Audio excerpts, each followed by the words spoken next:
wananchi, kila kijiji tuna mpango wa kuwa na zahanati. Kwa hiyo unatoka nyumbani kwako unakwenda kwenye zahanati. Ikishindikana unakwenda kilomita chache kwenye kituo cha afya. Ikishindikana unaenda kwenye hospitali ya wilaya yako.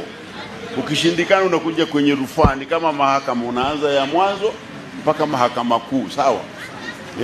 Hiyo kazi ambayo inafanywa, na hii kazi inafanywa na serikali ya Chama cha Mapinduzi, na nahodha wa kazi hii ni Rais Samia Suluhu Hassan.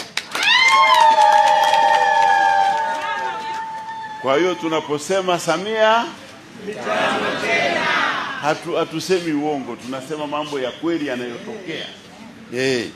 Hatupigi maneno tu, tunasema Samia mitano tena, kwa sababu kuna kazi anafanya, ndio, na zinaonekana.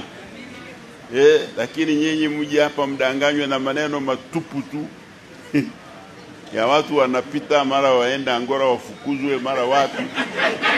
Mtapoteza wakati wenu bure. Asante, tuende tukajenge.